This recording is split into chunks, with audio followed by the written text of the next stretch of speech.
ಇವರು ಗಣಪತಿ ಮಹಾಬಲೇಶ್ವರ್ ಹೆಗ್ಡೆ ಅಂತ ಸಿದ್ದಾಪುರ ತಾಲೂಕಿಂದ ಬಂದಿದ್ದಾರೆ. ಆದರೆ ಅಷ್ಟು ನಮ್ಮ ತೋಟಕ್ಕೆ ಬಂದಿದ್ದಾರೆ ಅಂದರೆ ಅವರು ಭಾಳ ವಿಷಯಾಸಕ್ತಿ ಉಳ್ಳವರು. ಪ್ರಕೃತಿಯಲ್ಲಿ ಅವರು ಪ್ರಕೃತಿಗೋಸ್ಕರನೇ ಜೀವನನ ಮುಡುಪಾಗಿಟ್ಟಿದ್ದಾರೆ. ನನಗೂ ಪ್ರಕೃತಿ ಮೇಲೆ ಆಸಕ್ತಿ ಇದ್ದಿದ್ದರಿಂದ ನನಗೆ ಸಹಾಯ ಆಗಲಿ ಅಂತ ಅವರು ಬಂದು ನನಗೆ ಗಿಡ ನೆಡೋದ್ರಿಂದ ಹಿಡಿದು ಪ್ರತಿಯೊಂದು ನನಗೆ ಹೇಳ್ಕೊಡ್ತಿದ್ದಾರೆ. ಮತ್ತು ಗಿಡಗಳ ಅವರು ಊರಿಂದ ಅವರು ಸಾಕಿ ತಂದು ಗಿಡಗಳನ್ನ ನೆಟ್ಟು ಇಲ್ಲಿ ಅದರ ಔಷಧಿ ಗುಣಗಳು ಕೂಡ ಹೇಳ್ತಿದ್ದಾರೆ. ಆದ್ದರಿಂದ ಅವರು ನಮ್ಮಲ್ಲೇ ಈಗ ಒಂದು 4 ದಿನದಿಂದ ಉಳ್ಕೊಂಡು ಅವ್ರ ಸಮಯನ ನಮಗೆ ಅತ್ಯಮೂಲ್ಯವಾದ ಸಮಯನ ನಮಗೆ ಕೊಟ್ಟಿದ್ದಾರೆ. ನಮಸ್ಕಾರ, ನನ್ನ ಹೆಸರು ಗಣಪತಿ ಹೆಗಡೆ ಒಡ್ಡಿನಗದ್ದೆ ಅಂತ. ಉತ್ತರ ಕನ್ನಡ ಜಿಲ್ಲೆ ಸಿದ್ದಾಪುರ ತಾಲೂಕು. ಅಂದರೆ ಈ ನಮ್ಮ ಪಶ್ಚಿಮ ಘಟ್ಟದ ಒಂದು ಭಾಗ ಅದು. ಸಿದ್ದಾಪುರ ಅಂದರೆ ಸಿರ್ಸಿ, ಸಿದ್ದಾಪುರ, ಯಲ್ಲಾಪುರ ಇವೆಲ್ಲ ಪಶ್ಚಿಮ ಘಟ್ಟದ ಒಂದು ಭಾಗ. ಕಳೆದ ಒಂದು 4-5 ವರ್ಷದ ಹಿಂದೆ ಇವರ ಒಂದು ಪರಿಚಯ ಆಯಿತು. ಇವರ ಅಭಿಲಾಷೆ ಏನಿತ್ತು ಅಂತಂದರೆ, ಉತ್ತರ ಕನ್ನಡ ಜಿಲ್ಲೆಯಲ್ಲಿ ಅಥವಾ ನಮ್ಮ ತಾಲೂಕಲ್ಲಿ ಇರ್ತಕ್ಕಂಥ ವಿಶೇಷವಾದಂಥ ಔಷಧೀಯ ಸಸ್ಯಗಳು, ಆಮೇಲೆ ಕಾಡು ಹಣ್ಣುಗಳ ಸಸ್ಯಗಳನ್ನು ನೀವು ಒಂದಿಷ್ಟು ಸಂಗ್ರಹ ಮಾಡಿಕೊಡಿ, ನಾನು ನೆಡಬೇಕು ಅಂತ ಅವರು ಒತ್ತಾಸೆ ಮಾಡಿದ್ರು. ನಾನು ಹೇಳಿದೆ, ನಿಮ್ಮ ಮೈಸೂರು ಭಾಗದಲ್ಲಿ ತುಂಬ ಮಳೆಗಳು ಕಡಿಮೆ ಅಮ್ಮ, ನಮ್ಮ ಗಿಡಗಳೆಲ್ಲ ಅಲ್ಲಿ ಬದುಕೋದಿಲ್ಲ. ಮತ್ತು ಅಲ್ಲಿ ಅತಿ ಹೆಚ್ಚು 6 ತಿಂಗಳುಗಳ ಕಾಲ ಮಳೆ ಬೀಳತಕ್ಕಂಥ ಪ್ರದೇಶದಲ್ಲಿ ಅದಕ್ಕೆ ಅದರದ್ದೇ ಆದಂಥ ಗಿಡಗಳಿಗೆ ಒಂದಿಷ್ಟು ಹ್ಯಾಬಿಟೇಷನ್ ಇರ್ತದೆ. ಆ ರೀತಿಯಿಂದ ನೀವು ಸುಮ್ಮನೆ ಈ ಕಾಡು ಗಿಡಗಳನ್ನೆಲ್ಲ ತಗೊಂಡು ಹೋಗಿ ಅಥವಾ ಔಷಧಿ ಗಿಡಗಳನ್ನು ತಗೊಂಡು ಹೋಗಿ ಯಾವುದೇ ಕಮರ್ಷಿಯಲ್ ಬೆಳೆ ಅಲ್ಲ. ಇದೊಂದು ಏನಂತಂದರೆ ಒಂದು ಸ್ನೇಹಪೂರ್ವಕವಾಗಿ ಅಥವಾ ಒಂದು ಆಸಕ್ತಿಯಿಂದ ಮಾಡೋದೇ ಬಿಟ್ಟರೆ ಇದರಲ್ಲಿ ಒಂದು 5 ಪೈಸೆನೂ ಕೂಡ ಲಾಭ ಇಲ್ಲ. ನಾನು ಕೂಡ ಇಲ್ಲಿ ಇದೇ ರೀತಿಯ ಒಂದು ಪರಿಸರದ ಕುರಿತಾಗಿ ವಿನಾಶದ ಅಂಟಲ್ಲಿರ್ತಕ್ಕಂಥ ಅನೇಕ ಗಿಡಗಳನ್ನು, ಬೀಜಗಳನ್ನು ಸಂಗ್ರಹ ಮಾಡಿ ಕಳೆದ 35 ವರ್ಷದಿಂದ ಕೆಲಸ ಮಾಡ್ತಾ ಇದ್ದೇನೆ. ಇದರಿಂದ ಯಾವುದೇ ಪ್ರಯೋಜನ ಇಲ್ಲ, ಇದು ಮಾಡಬೇಡಿ, ನಿಮಗೆ ಲಾಭದಾಯಕ ಅಂತ ನೀವು ಖಂಡಿತ ತೀರ್ಮಾನ ಮಾಡಬೇಡಿ ಅಂತಂದರು. ಆಗ ಅವ್ರು ಹೇಳಿದ್ರು, ಇಲ್ಲ ಅದು ಹಾಗೇನಿಲ್ಲ, ನನಗೇನೋ ಒಂದು ಕಮರ್ಷಿಯಲ್ ಆಗಿ ಒಂದಿಷ್ಟು ತೆಂಗು, ಅಡಿಕೆ, ಹಣ್ಣು, ಸಪೋಟ ಇಂಥದ್ದು ಹಾಕತ್ತೇನೆ, ಬಾಕಿ ಮಿಕ್ಕಿದ ಎಲ್ಲ ಜಾಗಗಳಲ್ಲಿ ಪಶು ಪಕ್ಷಿ ಪ್ರಾಣಿಗಳು, ಜೀವವೈವಿಧ್ಯ ಉಳಿತಕ್ಕಂಥ ಗಿಡಗಳು, ಆಮೇಲೆ ಔಷಧೀಯ ಸಸ್ಯಗಳು ಇಂಥದ್ದೆಲ್ಲ ಕೊಡಿ, ನಾನು ಬೆಳೆಸುವ ಅಂತ ಹೇಳಿದ್ರು. ಆಯಿತು ಅಂತ 1 ವರ್ಷ 2 ವರ್ಷ ಟೈಮ್ ತೊಗೊಂಡು ನಾನು ಅದೆಲ್ಲ ಗಿಡಗಳನ್ನು ಬೆಳೆಸಿಕೊಟ್ಟೆ. ಸುಮಾರು 400 ಕಿಲೋಮೀಟ್ರ್ ವ್ಯಾಪ್ತಿ ಅವರು ಅದೆಷ್ಟು ಗಿಡಗಳನ್ನು ತಂದುಕೊಂಡು ಟ್ರಾನ್ಸ್ಪೋರ್ಟ್ ಮಾಡಿಕೊಂಡು ಇಲ್ಲಿ ಗಿಡಗಳನ್ನು ಬೆಳೆಸಿದರು.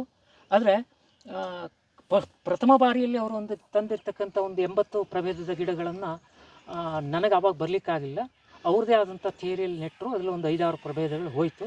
ಅದಾದ ನಂತರ ಮತ್ತೆ ಕಳೆದ ವರ್ಷ ಮತ್ತೊಂದಿಷ್ಟು ಗಿಡಗಳನ್ನು ತಂದು ಕೊಟ್ಟು ನಾನೇ ಸ್ವತಃ ಇಲ್ಲಿ ನಿಲ್ಲಿಸಿ ಗಿಡಗಳನ್ನು ನೆಟ್ಟೆ. ಅವೆಲ್ಲ 1 ವರ್ಷ, ಈಗ 1.5 ವರ್ಷ 2 ವರ್ಷ ಆಯಿತು, ಬದುಕ್ತಾ ಇದ್ದಾವೆ. ಕಾರಣ ಏನು ಕೇಳಿದರೆ, ಪ್ರತಿಯೊಂದು ಗಿಡಗಳಿಗೂ ಕೂಡ ಅದರದ್ದೇ ಆದಂಥ ಭೂಮಿ, ಅದರದ್ದೇ ಆದಂಥ ಬಿಸಿಲು, ಅದರದ್ದೇ ಆದಂಥ ನೆರಳು, ಅದರದ್ದೇ ಆದಂಥ ಇಬ್ಬನಿ, ಸೇಡು, ಶಮಿ-ಸೇಡು ಹೇಳ್ತಕ್ಕಂಥದ್ದೆಲ್ಲದು ಅದು ಅದರ ಮೂಲಭೂತ ಗುಣ. ಅದನ್ನು ಬಿಟ್ಟು ಅದು ಬದುಕೋದಿಲ್ಲ. ಯಾಕೆಂದರೆ ಮೈಸೂರವ್ರು ರಾಗಿ ತಿಂತಾರೆ ಅಂದರೆ ನಾವು ರಾಗಿ ತಿಂದುಬಿಟ್ರೆ ನಮಗೆ ವಾತ ಶುರುವಾಗ್ಬಿಡುತ್ತೆ. ಹಾಗೆ ಈ ಫಾರೆಸ್ಟ್ನಲ್ಲಿ 4 ಪ್ರಭೇದಗಳ ಫಾರೆಸ್ಟು ಅಂತ ಹೇಳ್ತಾರೆ. ಅತೀ ದಟ್ಟ ಅರಣ್ಯದ ಕಾಡುಗಳು, ಸಾಮಾನ್ಯ ಅರಣ್ಯ ಕಾಡುಗಳು ಮತ್ತು ಬೋಳು ಗುಡ್ಡಗಳು ಅಂತೆಲ್ಲ ಪ್ರಭೇದ ಅಂದರೆ ವೈಶಿಷ್ಟ್ಯತೆಯನ್ನು ಮಾಡಿಟ್ಟಿದ್ದಾರೆ. ಆ ವೈಶಿಷ್ಟ್ಯತೆಯಲ್ಲಿ ಈ ನಮ್ಮ ಉತ್ತರ ಕನ್ನಡದಲ್ಲೇ ಹೇಳಬೇಕು ಅಂತಂದರೆ, ಒಂದು ಬೋಳು ಗುಡ್ಡ ಇದೆ ಅಂತಂದ್ರೆ ಅಲ್ಲಿ ವಿಶೇಷವಾದಂಥ ಪ್ರಭೇದ ಹೇಗೆ ಬೆಳೀತದೆ ಕೇಳಿದರೆ, ನಲ್ಲಿ, ನಂದಿ, ಹೊನ್ನೆ, ಬಿಕ್ಕೆಹಣ್ಣು, ಮುಳ್ಳಹಣ್ಣು, ಪರಿಗೆ ಹಣ್ಣು, ಇಂಥ ಬೋಳು ಗುಡ್ಡೆಯಲ್ಲಿ ಮಾತ್ರ ಬೆಳೀತಕ್ಕಂಥ ಪ್ರಭೇದಗಳು. ಅದನ್ನು ಒಯ್ದು ಅಂಥ ಗಿಡಗಳನ್ನು ನಾವು ಫಾರೆಸ್ಟ್ ಮಾಡ್ತೇವೆ ಅಂತ ತಗೊಂಡೋಗಿ ಅತಿಯಾದಂಥ ಒಂದು ದೈತ್ಯಾಕಾರದ ಕಾಡುಗಳೆಲ್ಲ ನೆಟ್ಬಿಟ್ರೆ ಅದು ಬದುಕುವುದೂ ಇಲ್ಲ, ಸತ್ತೋಗ್ಬಿಡುತ್ತೆ. ಹಾಗೆ ಅದಕ್ಕೆ ಅದರದ್ದೇ ಆದಂಥ ಒಂದಿಷ್ಟು ವೈಶಿಷ್ಟ್ಯಗಳಿದೆ. ಆ ವೈಶಿಷ್ಟ್ಯಗಳನ್ನು ಅರಿತು ಗಿಡಗಳನ್ನು ನೆಟ್ಟಾಗ ಕೆಲವೊಂದು ಪ್ರಮಾಣದಲ್ಲಿ ಒಂದು 60-70% ಆ ಗಿಡಗಳನ್ನು ಉಳಿಸ್ಕೋಬೋದು ಹೇಳ್ತಕ್ಕಂಥ ಒಂದು ಪರೀಕ್ಷಾ ಪ್ರಯೋಗವನ್ನು ನಾನು ಕೂಡ ಇವತ್ತಿಲ್ಲಿ ಅವರು ಸೇರಿ ಮಾಡಿದವಾಗ ನಮ್ಮ ಅನುಭವಕ್ಕೆ ಬಂತು. ಅದರಲ್ಲಿ ನಮ್ಮ ಉತ್ತರ ಕನ್ನಡ ಜಿಲ್ಲೆಯಲ್ಲಿ ಮತ್ತು ಸಿದ್ದಾಪುರ ತಾಲೂಕಿನಲ್ಲಿ ನಮಗೆ ತಿಳಿದ ಹಾಗೆ ಹೆಚ್ಚು ಕಡಿಮೆ 34 ಪ್ರಭೇದಗಳ ಕಾಡು ಹಣ್ಣುಗಳಿದೆ. ಅಂದರೆ ಪಕ್ಷಿಗಳು ತಿನ್ನೋದು ಅಂತಲ್ಲ, ನಾನು ಹೇಳ್ತಾ ಇರೋದು ಮನುಷ್ಯರು ತಿನ್ನುವಂಥದ್ದು. ಕೆಲವೊಂದಿಷ್ಟು ಔಷಧೀಯ ಗುಣ ಇದೆ, ಕೆಲವೊಂದಿಷ್ಟು ರುಚಿಕರವಾಗಿದೆ, ಕೆಲವೊಂದಿಷ್ಟು ಸ್ವಾದಿಷ್ಟವಾಗಿರ್ತದೆ, ಕೆಲವೊಂದಿಷ್ಟು ಹೊಟ್ಟೆ ತುಂಬಿಕೊಳ್ಳಿಕ್ಕೂ ಕೂಡ ಅಂಥ ಹಣ್ಣುಗಳನ್ನು ನಾವು ಚಿಕ್ಕವರಿದ್ದಾಗ ತಿಂದು ಬದುಕಿದಂಥ ಒಂದು ಕಾಲ ಇತ್ತು. ಅದು ಇವತ್ತೇನಾಗ್ತಾ ಇದೆ, ಒಂದು ಪ್ರಮಾಣದಲ್ಲಿ ವಿನಾಶದ ಅಂಚಿಗೆ ಹೋಗ್ತಾ ಇದೆ. ಅದನ್ನು ನಾನು ಅಲ್ಲಿ ಸಾಕಷ್ಟು ನನ್ನ ಶಕ್ತಿ ಮೀರಿ ಪ್ರಯತ್ನಪಟ್ಟು ನೆಟ್ಟು ಬೆಳೆಸೋ ಮಾಡಿದ್ದರ ಜೊತೆಯಲ್ಲಿ ಇಂಥ ಒಬ್ಬ ಸ್ನೇಹಿತರು ನಮಗೆ ಸಿಕ್ಕಿದ್ದು ತುಂಬ ವಿಶೇಷ ಮತ್ತು ಅಪರೂಪ. ನನಗೂ ಕೂಡ ಅದರಲ್ಲಿ ಆಸಕ್ತಿ ಇರೋದರಿಂದ ಇವರಿಗೆ ಕೈ ಜೋಡಿಸಿ ಕೆಲವೊಂದಿಷ್ಟು ಪ್ರಭೇದಗಳನ್ನು ಇಲ್ಲಿ ತಂದು ನಾವು ನೆಟ್ಟಿದ್ದೇವೆ. ಅದರಲ್ಲಿ ಈಗಾಗಲೇ ಸುಮಾರು ಒಂದು 50 ಪ್ರಭೇದಗಳು ನಮ್ಮ ಉತ್ತರ ಕನ್ನಡ ಜಿಲ್ಲೆ ಸಿದ್ದಾಪುರ ತಾಲೂಕಿಂದ ಬಂದು ಇಲ್ಲಿ ಈ ಮೈಸೂರಿನ ಈ ಪ್ರಾಂತದಲ್ಲಿ ಬೆಳೀತಾ ಇದೆ ಹೇಳ್ತಕ್ಕಂಥದ್ದು ನನಗೆ ಅತ್ಯಂತ ತುಂಬ ಹೆಮ್ಮೆಯ ವಿಷಯ. ಸಪ್ರೇಟ್ ಒಂದು ಅವರಿಗೆ ನೆನಪಿಗೆ ಬೇಕು ಅದರ ಹೆಸರು ಅಲ್ಲ, ಒಂದು ರಿಜಿಸ್ಟರ್ ಟೈಪ್ ಮಾಡಿ. 60 ಅಲ್ಲಿ ನೋಡ್ಕೊಳ್ಳೋದು 60 ಯಾವ ಹೆಸರು ಅಂತ ನನಗೆ ಗೊತ್ತಿದೆ, ನನಗೆ ಗೊತ್ತಿಲ್ಲದೆ ಇರೋದನ್ನ ನಾ ಬರ್ಕೊಂಡಿದ್ದೆ. ಏನಿದೆ, ಯಾವ ಗಿಡ ಇದು? ನಮ್ಮಲ್ಲಿ 2 ಹೆಸರನ್ನು ಇದಕ್ಕೆ ಹೇಳ್ತಾರೆ. ಇದು ಒಡಕು ಗಡಿಗೆ ಹಣ್ಣು ಅಂತ, ಮತ್ತೊಂದು ಇದಕ್ಕೆ ಇನ್ನೊಂದು ಹೆಸರು ಇದೆ ಬಲಿಗೆ ಹಣ್ಣು ಅಂತ. ಇದು ಮೂಲ ಸಲೇಶಿಯಾ ಜಾತಿಯ ಇನ್ನೊಂದು ಪ್ರಭೇದ. ಸಲೇಶಿಯಾ ಅಂತಂದರೆ ಏಕನಾಯಕ ಅಂತ. ಏಕನಾಯಕದಲ್ಲಿ 2 ಪ್ರಭೇದ ಇದೆ, ಮತ್ತೊಂದು ತೋರಿಸ್ತೇನೆ. ಇದು ಇಷ್ಟು ದಪ್ಪ ಹಣ್ಣಾಗತ್ತೆ, ಹೊರಗಡೆ ಹಣ್ಣಾದಾಗ ಹಳದಿ ಕಲರ್ ಬರುತ್ತೆ, ಒಂಥರ ಗಡಿಗೆ ಟೈಪ್ ಇರುತ್ತೆ. ಆ ಗಡಿಗೆಯನ್ನು ಒಡೆದಾಗ ಒಳಗಡೆ 3 ತ್ರಿಕೋನಾಕೃತಿಯ ಬೀಜಗಳ ತುಂಬ ಹಣ್ಣಿನ ಲೇಪ ಇರುತ್ತೆ, ಅದನ್ನು ತಿನ್ಬೋದು. ಇದಕ್ಕೆ ಇದು ಆಯುರ್ವೇದದಲ್ಲಿ ಕೂಡ ಮೆಡಿಸನ್ ವ್ಯಾಲ್ಯೂ ಇದೆ, ಚಕ್ರಮರ್ಧ ಅಂತ ಹೇಳ್ತಾರೆ. ಅಂದರೆ ಇದು ಮಾಮೂಲಿ ಬೀಜದ ಗಿಡ ಆದ್ರಿಂದ ಲೇಟಾಗಿ ಹಣ್ಣು ಕೊಡೋದು. ಹೌದು, 8 ವರ್ಷ 9 ವರ್ಷ. ಇಲ್ಲಿ ಬನ್ನಿ ಸರ್, ಇಲ್ಲೊಂದು ಕ್ರಿಮಿನಾಶಕದ ಗಿಡ ಇದೆ ಸರ್. ಇದು ನಮ್ಮಲ್ಲಿ ಸ್ವಲ್ಪ ವಿರಳವಾಗೇ ಬೆಳೀತಾ ಇದೆ. ಯಾವ ಗಿಡ ಇದು? ಇದು ಮುಕ್ಕಡಕ ಅಂತ ಹೆಸರು. ಇದರ ಎಲೆ ತುಂಬ ತೀಕ್ಷ್ಣ, ಅಂದರೆ ಘಾಟು ವಾಸನೆ. ಇದನ್ನು ನಮ್ಮ ಉತ್ತರ ಕನ್ನಡದಲ್ಲಿ ಸಾಮಾನ್ಯ ಒಂದು 50-60 ವರ್ಷಗಳ ಹಿಂದೆ ಸಾಂಪ್ರದಾಯಿಕ ಕೃಷಿ ಮಾಡ್ತಕ್ಕಂಥವ್ರು ಗದ್ದೆ ನೆಟ್ಟಿ ಆದಮೇಲೆ ಹುಳುಗಳು ಬೀಳ್ತದಲ್ಲ, ಆ ಹುಳುಗಳಿಗೆ ಇದರ ಜೊತೆಯಲ್ಲಿ ಒಂದು ಮುಳ್ಳಿನ ಕೋಲನ್ನು ಸೇರಿಸ್ಕೊಂಡು ಅದರ ಮೇಲೆ ಆಡಿಸ್ತಿದ್ರು. ಆವಾಗ ಆ ಹುಳುಗಳೆಲ್ಲ ಸಾಯ್ತಿತ್ತು. ಮುಕ್ಕಡಕ ಅಂತ ಇದ್ರ ಹೆಸರು. ಕ್ರಿಮಿನಾಶಕ ಗಿಡ. ಸ್ವಲ್ಪ ಪ್ರಮಾಣದಲ್ಲಿ ವಿಷನೂ ಹೌದು ಅದು. ಅದೇ ಕ್ರಿಮಿಗಳಿಗೆ ವಿಷ ಅಂದರೆ ಸಾಯಿಸಲ್ಲ, ಅದೊಂಥರ ಮೂರ್ಛೆ ಬಿದ್ದು ಅದು ನೀರಲ್ಲಿ ಬಿದ್ದು ತೇಲ್ ಹೋಗ್ಬಿಡುತ್ತೆ. ಓಕೆ. ಇದು ನೋಡ್ಲಿಕ್ಕೆ ಸೇಮ್ ಗಂಧದ ಗಿಡದ ಟೈಪ್ನಲ್ಲಿ ಹೋಲ್ತದೆ, ಆದರೆ ಇದು ಗಂಧದ ಗಿಡ ಅಲ್ಲ, ಮುಕ್ಕಡಕ ಅಂತ. ಇದರ ಏಪ್ರಿಲ್ ಮೇದಲ್ಲಿ ಇದು ಹೂ ಬಂದುಬಿಟ್ಟು ಒಂದು ರೀತಿಯ ಗೊಂಚಲು ಟೈಪು ಹೂವು ಇರುತ್ತೆ. ಆ ಹೂವಿನಲ್ಲಿ ಯಾವುದೋ ಒಂದು ಭಾಗ ತೆಗೆದು ಆಯುರ್ವೇದದಲ್ಲಿ ಇದನ್ನು ವಿರೇಚನಕ್ಕೆ ಅಂದರೆ ಭೇದಿಗೆ ಆಯಾ ರೋಗಕ್ಕೆ ಸಂಬಂಧಪಟ್ಟು ಕೊಡ್ತಾರೆ ಅಂತ ಕೇಳಿದ್ದು ಸರ್. ಇದು ಕಾಡಿನಲ್ಲಿ ಆಗ್ತಕ್ಕಂಥ ಸಂಪಿಗೆ ಹಣ್ಣು ಅಂತ ಹಣ್ಣು. ಇದು ಕೆಂಪು ಹಸಿರು ಕಾಯಾಗಿರುತ್ತೆ, ಕೆಂಪು ಹಣ್ಣು ಗೊಂಚಲಾಗಿರುತ್ತೆ. ಅದರೊಳಗೊಂದು 10-20 ಬೀಜ ಇರುತ್ತೆ. ತುಂಬ ಸಿಹಿ ಮತ್ತು ಹುಳಿ ಮಿಶ್ರಿತ ಸಂಪಿಗೆ ಹಣ್ಣು ಇದು. ಇದು ಈ ಏರಿಯಾದಲ್ಲಿ ಇನ್ನು ಹಣ್ಣಾಗುತ್ತೋ ಇಲ್ಲೋ ಗೊತ್ತಿಲ್ಲ, ಆದರೆ ಬಟ್ 2 ವರ್ಷ ಆಯಿತು ಗಿಡ ನೆಟ್ಟು ಬದುಕೊಂಡಿದೆ. ಇದು ನಾ ಹೇಳಿದ್ನಲ್ಲ 35 ಪ್ರಭೇದದ ಕಾಡು ಗಿಡ ಹಣ್ಣುಗಳ ಗಿಡ ಇದೆ ಅಂತ, ಅದರಲ್ಲಿ ಇದು ಒಂದು ಪ್ರಭೇದ. ಇದರಲ್ಲಿ ಇನ್ನೊಂದು ಜಾತಿ ಇದೆ, ಇದು ಬೇಸಿಗೆಯಲ್ಲಿ ಹಣ್ಣಾಗ್ತಕ್ಕಂಥದ್ದು. ಇದಕ್ಕೆ ಮುಳ್ಳು ಸಂಪಿಗೆ ಹಣ್ಣು ಅಂತ ಹೇಳ್ತಾರೆ. ಮತ್ತೊಂದು ಕುಟ್ರ ಸಂಪಿಗೆ ಅಂತಿದೆ, ಅದು ಚಿಕ್ಕ ಹಣ್ಣುಗಳು, ಅದು ಬರೀ ಪಕ್ಷಿಗಳು ಮಾತ್ರ ತಿಂತಾವೆ ಅದನ್ನು. ಅದು ಮಳೆಗಾಲದಲ್ಲಿ ಆಗ್ತಕ್ಕಂಥದ್ದು ಕುಟ್ರ ಸಂಪಿಗೆ ಅಂತ. ಎಲೆ ಸಣ್ಣಕ್ಕಿರುತ್ತೆ, ಮುಳ್ಳು ಚಿಕ್ಕದಾಗಿರುತ್ತೆ. ಸಂಪಿಗೆ ಹಣ್ಣು ಇದಕ್ಕೆ ಚಂಪೇರ ಅಂತಲೂ ಹೇಳ್ತಾರೆ, ಚಂಪಡ್ ಅಂತಲೂ ಹೇಳ್ತಾರೆ. ಸರ್, ಇದು ನಮ್ಮ ಏರಿಯಾದಲ್ಲಿ ಆನಂಗಿ ಗಿಡ ಅಂತ ಹೇಳ್ತಾರೆ ಇದಕ್ಕೆ. ಆನಂಗಿ ಅಂತಂದರೆ ಅರ್ಥ ನನ್ನ ಅನಿಸಿಕೆ ಪ್ರಕಾರ ಆನೆಗೆ ಅಂಗಿ ಹಾಕುವಷ್ಟು ಈ ಮರಗಳು ದೊಡ್ಡಾದಾಗ ಈ ಎಲೆಗಳ ವಿಸ್ತಾರ ಅಷ್ಟು ದೊಡ್ಡ ಆಗ್ತಾ ಹೋಗುತ್ತೆ, ಹೆರೆಗಳು. ಆನಂಗಿ ಮತ್ತು ಬೆಳೆನಂದಿ ಅಂತಲೂ ಹೇಳ್ಬೋದು ಇದಕ್ಕೆ. ಇದು ಕೂಡ ಔಷಧಿ ಇರ್ತಕ್ಕಂಥ ಒಂದು ಗುಣ. ಇದರ ತೊಗಟೆಯನ್ನು, ಮರದ ತೊಗಟೆಯನ್ನು ತೆಗೆದು ಹಸುವಿಗೆ ಅಥವಾ ಎಮ್ಮೆಗೆ ಕೊಟ್ಟಾಗ ಹಾಲಿನ ಅಭಿವೃದ್ಧಿ ಜಾಸ್ತಿ ಆಗತ್ತೆ ಅಂತ ಒಂದು ಹೆಸರು ಇದಿದೆ, ಪ್ರತೀತಿ ಇದೆ. ಸರ್, ಅಲ್ಲಿ ಹೇಳಿದ್ನಲ್ಲ ಬಲಿಗೆ ಹಣ್ಣು ಅಥವಾ ಒಡಕ ಗಡಿಗೆ ಹಣ್ಣು ಅಂತ, ಇದು ಅದೇ ಕುಟುಂಬದ ಇನ್ನೊಂದು ಜಾತಿಯ ಸಸ್ಯ. ಇದಕ್ಕೆ ಏಕನಾಯಕ ಅಂತ ಹೇಳ್ತಾರೆ. ಇದು ಕೂಡ ಚಿಕ್ಕ ಹಣ್ಣು ಬರುತ್ತೆ, ಆ ಹಣ್ಣಿನನ್ನು ತಿನ್ಬೋದು. ಮತ್ತು ಇದು ಸ್ವಲ್ಪ ಇನ್ಸುಲಿನ್ ಟೈಪು ಕೆಲಸ ಮಾಡ್ತದೆ ಇದ್ರ ಬೇರು. ಸರ್, ಇದು ಹಲಿಗೆ ಹಣ್ಣು ಅಂತ. ಇದು ಇನ್ನೊಂದು 2 ಅಥವಾ 3 ವರ್ಷಕ್ಕೆ ಇದರಲ್ಲಿ ಡಿಸೆಂಬರ್ದಲ್ಲಿ ಹೂವಾಗಿ ಜನವರಿಯಲ್ಲಿ ಬೆಳೆ ಸಿಲ್ವರ್ ರೀತಿಯ ಕಾಯಾಗಿ ಹಣ್ಣಾದಾಗ ಕೆಂಪಾಗತ್ತೆ ಇದು. ಈ ಹಣ್ಣನ್ನು ತಿನ್ಬೋದು. ಇದು ಹುಳಿ ಮಿಶ್ರಿತ ಸಿಹಿ ಇರ್ತದೆ. ಕೆಲವೊಂದು ಗಿಡಗಳು ತುಂಬ ಹುಳಿ ಇರ್ತದೆ, ಕೆಲವೊಂದು ಗಿಡಗಳು ಅತ್ಯಂತ ಸಿಹಿ ಇರುತ್ತೆ. ಹಲಿಗೆ ಹಣ್ಣು ಅಂತ ಇದೆ. ಇದು ಕೂಡ ಎಲೆ 2 ಕಲರ್ ಇದೆ. ಹೌದು ಹಿಂದೆ ಒಂದು ಕಲರ್. ಹೌದು. ಈ ಗಿಡವನ್ನು ಇದು ಮಾಡೋದೇ ಹಾಗೆ, ಐಡೆಂಟಿಫೈ ಮಾಡೋದೇ ಹಾಗೆ.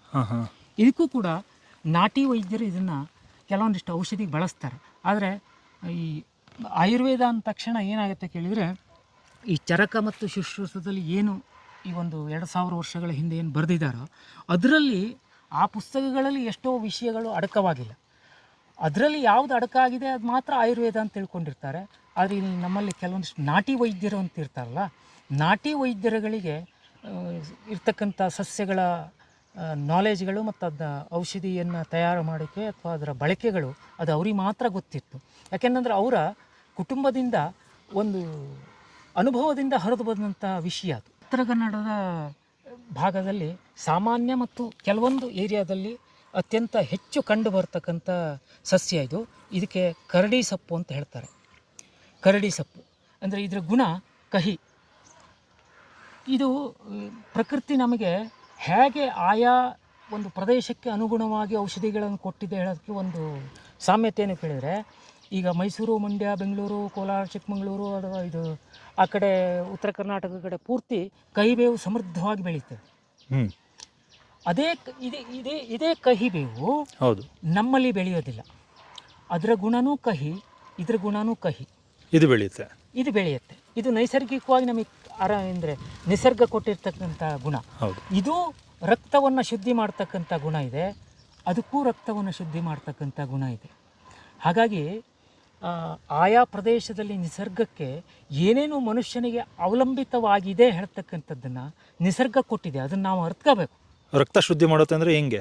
ಅದು ಸುಮ್ಮನೆ ನಿಂತಿದ್ರೆ ರಕ್ತ ಶುದ್ಧಿ ಮಾಡುತ್ತಾ? ಅದ್ರದ್ದು ಏನಾದ್ರು ನಾವು ಸೇವಿಸ್ಬೇಕು ತಾನೆ?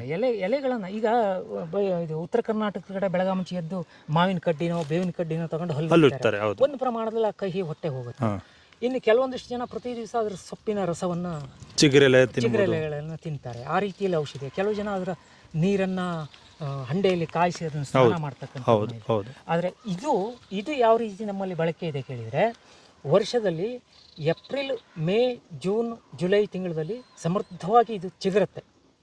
ಇದನ್ನು ಎಳೆ ಸೊಪ್ಪುಗಳನ್ನು ತಂದು ನಮ್ಮಲ್ಲಿ ಎಲ್ಲ ಜನರು ಕೂಡ ಇದನ್ನು ಚಟ್ನಿ ಮಾಡ್ತಾರೆ, ಬೋಂಡ ಮಾಡ್ಕೊಂಡು ತಿಂತಾರೆ.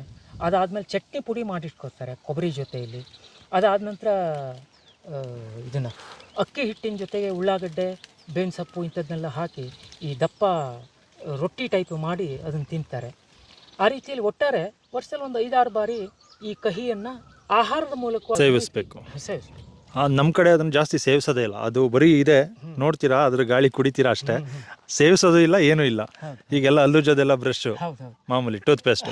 ಇದ್ರದ್ದು ಇನ್ನೊಂದು ಗುಣ ಅಂದರೆ ಅದು ನೇರವಾಗಿ ಬಾಯಿಗೆ ಹಾಕ್ಕೊಂಡಾಗ ಕೈ ಹಂಚ್ಬಿಡುತ್ತೆ. ಇದು ಬಾಯಿಗೆ ಹಾಕಿ ತಿಂದ ಆದಮೇಲೆ ನಾವು ನೀರನ್ನು ಕುಡಿದ್ರೆ ಅತಿ ಕಹಿ ಆಗುತ್ತೆ. ನೀರು ಕುಡಿದ ತಕ್ಷಣ ನಮಗೆ ಕಹಿ ಅನ್ನಿಸ್ತದೆ. ಇದು ನಮ್ಮಲ್ಲಿಯ ಕರಡಿ ಸೊಪ್ಪು ಅಂತ. ಅಂದರೆ ನಿಮ್ಮಲ್ಲಿಯ ಬೇವು.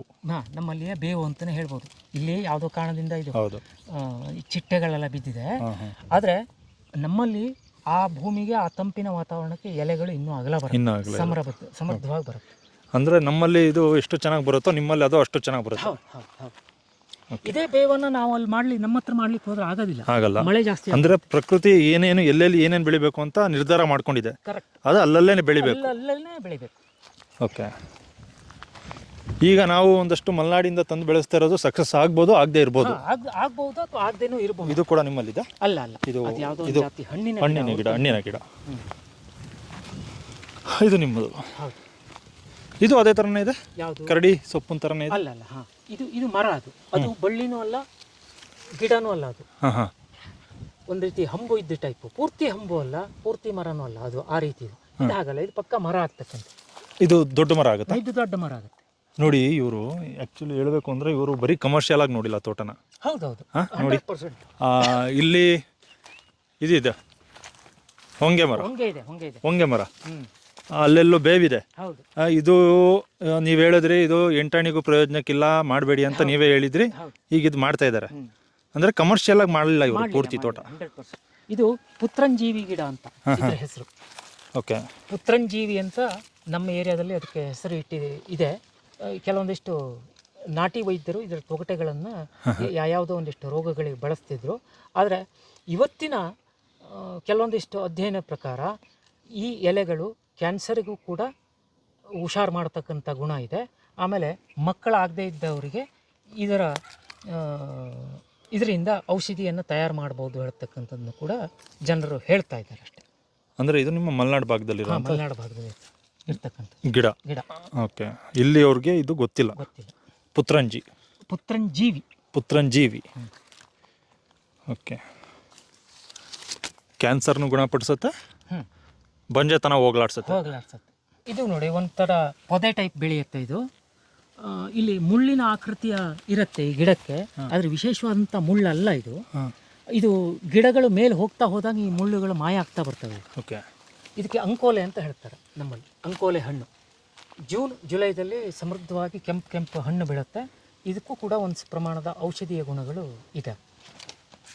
ಇನ್ನು ಆ ಕಡೆಯ ಭಾಗದಲ್ಲಿ ಇನ್ನೊಂದಿಷ್ಟು ಔಷಧೀಯ ಸಸ್ಯಗಳು ಇದೆ, ಅದನ್ನ ನೋಡೋಣ.